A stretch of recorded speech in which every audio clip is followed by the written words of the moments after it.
आज हम लोग बात करने जा रहे हैं थोरियम रिएक्टर की। थोरियम रिएक्टर क्या होता है? एक तरीके का न्यूक्लियर रिएक्टर होता है जो कि थोरियम 232 का इस्तेमाल करता है, जो कि एक फर्टाइल मटेरियल है।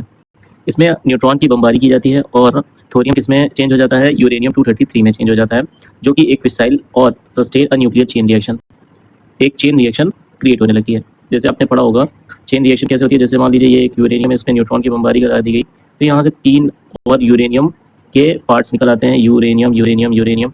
फिर उसके बाद फिर ये जो न्यूट्रॉन्स हैं, एक एक न्यूट्रॉन समय बनेंगे, यानी 3 न्यूट्रॉन्स बनेंगे। ये न्यूट्रॉन्स अब न्यूट्रॉन की बमबारी कराने की ज़रूरत नहीं है, ये अपने आप आगे रिएक्शन करते रहेंगे। तो ये यूरेनियम फिर 3 पार्ट में टूटेगा, ये वाला 3 पार्ट में टूटेगा, ये वाला भी 3 पार्ट में टूटेगा। फिर आगे ऐसे ही रिएक्शन चलता रहेगा जब तक कि ये पूरा यूरेनियम खत्म ना हो जाए। How does a molten salt thorium reactor works? ये कैसे काम करता है? तो इसमें एक फ्यूल होता है। फ्यूल क्या है? Mix of thorium and uranium. Thorium और यूरेनियम का मिक्सचर होता है with a starter fissile material like uranium 233 और यूरेनियम 235। ये दोनों ही एक रेडियो एक्टिव मटेरियल है। कूलेंट, कूलेंट में क्या इस्तेमाल किया जाता है? तो मोल्टेन फ्लोराइड या फिर chloride salt, FLIBE, lithium fluoride plus beryllium fluoride. याद रखिएगा कि इसमें कूलेंट क्या इस्तेमाल किया जाता है। रिएक्शन, रिएक्शन में थोरियम एब्जॉर्ब्स न्यूट्रॉन। थोरियम क्या करता है? न्यूट्रॉन को एब्जॉर्ब करता है। अभी मैंने आपको रिएक्शन बताया था। It becomes uranium 233। अब ये क्या बन जाता है? यूरेनियम 233 बन जाता है, जो कि fissions to release energy, energy release करता है। फिर उसके बाद heat transfer, the salt transfer heat to a secondary loop which drives a stem turbine to produce electricity. एक स्टीम टरबाइन होता है जो कि इलेक्ट्रिसिटी प्रोड्यूस करता है। ठीक है। कंटिन्यूअस फ्यूलिंग, अब देखो liquid fuels allows for online refuelling and reprocessing. लगातार फ्यूलिंग की जाती है इस रिएक्टर में।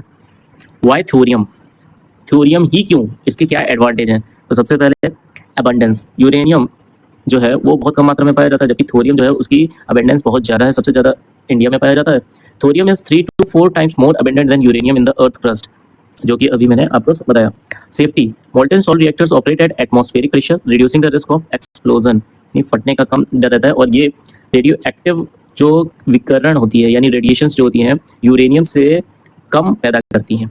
Passive safety, if over heated, मान लीजिए कभी ज़्यादा गर्म हो जाता है तो the reactor can automatically shut down, अपने आप बंद हो जाता है, by draining the fuel into a safe container. Safe container में जो फ्यूल आपने डाला था थोरियम, उसको क्या कर देता है? सेफ कंटेनर में फेंक देता है, यानी ड्रेन आउट कर देता है। लेस वेस्ट, इसमें कम वेस्टेज होता है। Generate less long lived nuclear waste than uranium based reactor. फिर उसके बाद क्या कहा जा रहा है? प्रोलिफेरेशन रेजिस्टेंस, तो uranium 233 production can be mixed with uranium 232। Uranium 233 को मिक्स किया जाता है यूरेनियम 232 में, जो कि इमिट करता है strong gamma radiation, making it harder to handle for weapon use. Weapon use के लिए ये बहुत ज़्यादा कठिन हो जाता है। High efficiency, potential for higher thermal efficiency due to higher operating temperature.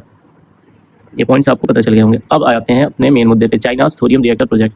देखो इसका क्या नाम है? TMSR-LF1।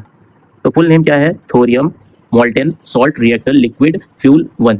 लोकेशन क्या है? Wuwei, Gansu province, north west China. Power output 2 MW thermal, यानी नो इलेक्ट्रिसिटी जनरेशन, कोई इलेक्ट्रिसिटी जनरेशन नहीं होती है। टाइमलाइन, कंस्ट्रक्शन स्टार्ट हुआ था 2018 में, रिएक्टर कंप्लीट हुआ 2021 में, ऑपरेटिंग लाइसेंस ग्रांट हुआ 2023 में। फ्यूल अभी आपको मैंने बता दिया, इसमें क्या है? Fuel mixture of thorium and uranium tetrafluoride UF4। Coolant FLIBE या फिर LIFBEF2। Purpose to demonstrate basic functionality and safety of molten salt reactor. फिर आते हैं TMSR-LF2 पर, एक डिमॉन्स्ट्रेशन रिएक्टर है। Location Gobi desert near Wuwei. ध्यान रखिएगा, इसी का इस समय न्यूज़ चल रहा है। पावर आउटपुट क्या कितनी है? 60 MW थर्मल, यानी 10 मेगावाट इलेक्ट्रिकल। ठीक है, MW का मतलब मेगावाट। यूजेस, इसका यूज़ क्या है? Electricity generation and hydrogen production. Construction start हुआ 2025 में, ऑपरेशनल डेट है एक्सपेक्टेड 2030 में। Goal to scale up the technology for commercial use and show economic viability. कौन कौन इसमें शामिल रहा? तो Shanghai institute of applied physics leading the R&D, यानी research and development, Chinese academy of science parent research organization, government of China backing thorium reactors as part of it, made in China 2025 and carbon neutrality by 2060 initiative. China का एक गोल है 2060 तक fossil fuel की निर्भरता को एकदम कम कर दिया जाए, ना के बराबर। Global implication: China leading the way. While other countries like USA, India and Norway have studied thorium reactors, China is the first to build and operate one. China पहला ऐसा देश बन गया है जो कि बना भी चुका है और उसको ऑपरेट करके देख भी चुका है. एनर्जी सिक्योरिटी: तो thorium reduce reliance on imported uranium and fossil fuel, जो कि मैंने बताया कि यूरेनियम और फॉसिल फ्यूल के ऊपर निर्भरता को कम करना चाह रहा है. Climate strategy: help China reduce carbon dioxide emission and phase out coal. Fossil fuel का इस्तेमाल नहीं करेगा तो कोल का इस्तेमाल भी बंद हो जाएगा, कार्बन डाइऑक्साइड में भी कम हो जाए. Inspiration to other China's progress में encourage other nations to visit and fund thorium based energy research. Other देश में हो सकता है इंडिया वाले अभी भी सोचेंगे इसको कि इसमें से कहीं कुछ मिल जाए तभी हम बनाएंगे, नहीं तो नहीं खाने देंगे. Uranium 233 handling: 233 can be contaminated with uranium 232 which is highly radioactive. Material science: hot fluoride salt are corrosive, need advanced material for long time term operation. Regulatory hurdles: new tech means new safety and licensing framework. यही इसकी disadvantages होंगी क्योंकि licence framework आपको नया बनाना पड़ेगा. कैसे licence दिया जाएगा, इसका क्या रूल होगा, किस आधार पर दिया जाएगा. Economics: high essential R&D cost, बहुत ज़्यादा क्योंकि अभी नया है तो इसका मतलब बहुत ज़्यादा हाई इनिशियली कॉस्ट ज़्यादा आएगा. ठीक है. Must prove it is cost competitive and with renewable और ट्रेडिशनल न्यूक्लियर, यही इसकी एक और डिसएडवांटेज होगी. पहला रेगुलेटरी हर्डल्स, दूसरा इकोनॉमिक बहुत ज़्यादा महंगा पड़ता है. What is next? 2025 यानी 2025 begins construction of TMSR LF2 to 2030 bring it online and assesses commercial scalability beyond. If successful, अगर मान लो सफलता मिल जाती है, thorium MSR could be deployed across China, especially in remote or desert regions where water is scarce. China ये सोच रहा है. Global impact and strategies goal.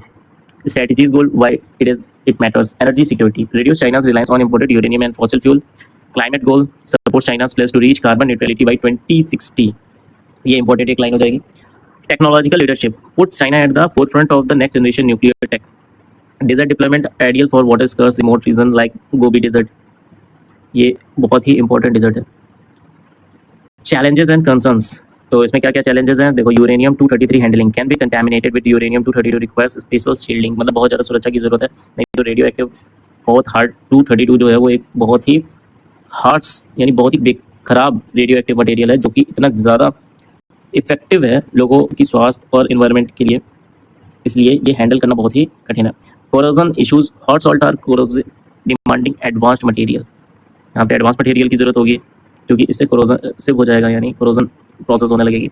High end R&D cost यानी early development is expensive, long term economics are uncertain. कोई कुछ कहा नहीं जा सकता है बाद में क्या होगा, लेकिन अभी के समय ये बहुत ही ज़्यादा महंगा है. रेगुलेटरी गैप्स, ये भी एक चैलेंज है. सब डिसएडवांटेजेस हैं. जैसे इमेच्योर टेक्नोलॉजी, अभी क्या है, इमेच्योर टेक्नोलॉजी है, कमर्शियली रेडी नहीं है, बस अभी डेवलपमेंट चल रहा है. Complex fuel cycle require neutron source at design complexity, इसमें न्यूट्रॉन सोर्स की जरूरत है. यूरेनियम 233 हैंडलिंग इशूज़, ये मैंने आपको समझा ही दिया है. कोरोसिव ऑपरेटिंग एनवायरनमेंट, ये भी मैंने बता दिया है कि demand advanced costly material. Regulatory gap, ये भी मैंने आपको समझाया. स्टिल जनरेट न्यूक्लियर वेस्ट, हाँ अभी भी तो न्यूक्लियर वेस्ट जनरेट कर ही रहा है, जाए थोड़ा करे. High up front cost, expensive तो है ही. अब कंक्लूजन क्या निकलता है कि China push to develop thorium based molten salt reactors is a bold and forward thinking move in nuclear energy escape. By leveraging thorium abundant safety profile and environmental benefits, China aims to reduce reliance on traditional fossil fuel, tackle long term waste and safety, lead the world in a nuclear energy renaissance rooted in innovation. China इस तरीके से आगे बढ़ रहा है, हालांकि ये environment के लिए अभी भी सेफ नहीं है, लेकिन इंडिया अभी भी इस तरीके की सोच से बहुत परे. आपको क्या लगता है कमेंट में ज़रूर बताना. वीडियो को आपने देखा, धन्यवाद.